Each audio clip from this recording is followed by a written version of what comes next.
Chers leaders de ce pays, chers Ivoiriens, je m'appelle Opero, le ministre des Affaires inutiles. Voilà, c'est moi. Chers politiciens, tous autorités de ce pays, je vous en prie, prenez les Ivoiriens au sérieux. Prenez les Ivoiriens au sérieux, s'il vous plaît. Prenez-nous au sérieux, car nous avons vu ce qui s'est passé en 2010. Nous avons vu ce qui s'est passé en 2011. Cher Ouattara, cher Soro, cher Gbagbo, c'est le moment d'éviter le sang versé. C'est le moment d'éviter la tuerie. C'est le moment d'éviter le désordre. C'est le moment d'éviter le malheur, le pire. Je dis bien, c'est le moment. Ne vous asseyez pas à la télévision pour dire que ça va. Alors que nous, population, nous habitants, on sait que ça ne va pas. On voit. Ce qui se passe, on voit. Évitez le pire. Vous vous asseyez à la télé et vous venez nous dire que la réconciliation, ça va. Nous, on sait que ça ne va pas. Non, la guerre, c'est entre vous là-bas. Bon, vous parlez de réconciliation. C'est qui et qui sont réconciliés? C'est qui et qui sont réconciliés? L'autre en prison, l'autre est comme ça, l'autre est... Mais c'est qui et qui sont réconciliés? Prenez-nous au sérieux. 2020 là, on vous garant. Prenez-nous au sérieux. S'il vous plaît. On a trop pleuré. On a trop couru. On a perdu nos parents, nos proches, nos biens à cause de la fauteuil présidentielle. Pas à cause de la démocratie. Pas à cause de la paix. Pas à cause mais à cause pour vos biens, pour vos intérêts personnels. Nous, on doit subir. Nous, on doit mourir. Pour que vous gagnez de l'argent et c'est pas quoi. Pour que vous devenez président. S'il vous plaît, prenez-nous au sérieux. N'allez pas à la télévision pour dire que tout va bien. Ne nous blaguez pas quoi. Comment vous pouvez sortir à la télévision et nous dire que tout va bien? Pourtant, il y a Soro qui est bloqué là-bas. Il y a les gens, les Loboyons, tout. Bon, il y a les Blés qui sont même condamnés même en Côte d'Ivoire.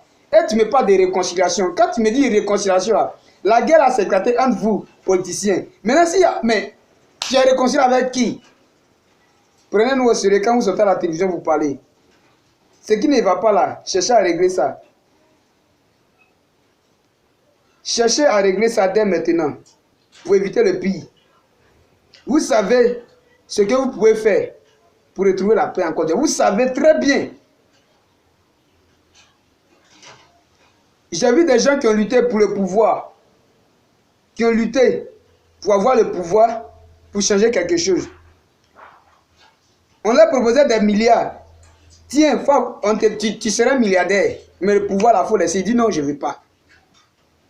On dit tiens l'argent, la politique, il faut laisser. Il dit je ne veux pas. Moi, ce n'est pas l'argent qui m'intéresse. Et on a vu ces gens-là, ils sont venus, ils ont pris le pouvoir, ils ont changé, ils ont fait un mandat seulement et puis ils sont partis. On a vu Nelson Mandela en Afrique du Sud. On a vu les grands qui ont lutté pour la démocratie. Si le pouvoir intéressait Nelson Mandela pouvait mourir au pouvoir. Mais il a lutté pour la démocratie. Pour l'abolition de l'apartheid. Il a lutté pour ça. Et quand il a obtenu, il a laissé le pouvoir. Parce que le pouvoir ne l'intéressait pas. Il voulait la démocratie en Afrique du Sud. Il voulait l'égalité entre blanc et noir. Vous, quand vous venez au pouvoir, qu'est-ce que vous luttez? Qu'est-ce que vous cherchez à régler? Vous, Africains. Vous, politiciens ivoiriens, aujourd'hui, si un enfant me dit non qui veut faire politique, je vais lui dire non que, mais vu ce qui se passe en Côte d'Ivoire, je ne peux pas le conseiller de faire la politique. Vous donnez une image, autre image de la politique. Vous donnez autre image de la politique. Vous faites à ceux qui ont la politique même, n'a plus même de sens, n'a plus de valeur. Arrêtez de détruire, arrêtez de gâter le nom de la politique. C'est vrai, la politique, c'est pas du jeu. Mais vous aussi, ne faites pas ce qu'on pense. En tout cas, méfiez-vous. Quand vous dites politique, vous voulez copier sur les Occidentaux. Quand il s'appelle comment maître. Oh, maître, j'ai oublié un peu le nom. Marine Le Pen se lève. L'autre, c'est là, Jean-Louis quoi là, il se lève. Il parle de Macron. L'autre, c'est là, il parle de Macron. Vous avez vu, ils ont arrêté Marine Le Pen ou bien ils ont arrêté les autres. Le nom m'échappe un peu. Vous avez vu ça? Aux États-Unis, même le président même a dit il a fait des destitutions. Ils ont porté même plainte comme lui. Est-ce que vous avez vu, ils ont arrêté quelqu'un là-bas pour ça? Ne nous prenez pas, arrêtez de nous toxiquer, arrêtez de nous tuer. Pour vos intérêts personnels, vous allez, nous on doit subir, on doit mourir. À quoi on se dit qu'on voulait faire ça? Pour rien. Arrêtez ça. Ce que tu es en train de construire, mon président, ce que tu es en train de faire, c'est bon. Il faut éviter de détruire. S'il y a la guerre, c'est les mêmes là qui vont venir casser. Les universités, les échangeurs, tout ça. Si ça ne va pas demain là, ça va partir. Donc je t'en prie, la réconciliation, quand c'est réconcilié là, c'est mettre ça là et puis mettre ça là qui se réconcilie. Sinon, quand tu dis réconciliation et puis lui là, il n'y a pas quelqu'un. Il se réconcilie avec qui? Bon, celui-là aussi est attaché ici. Bon, lui, il se réconcilie avec qui?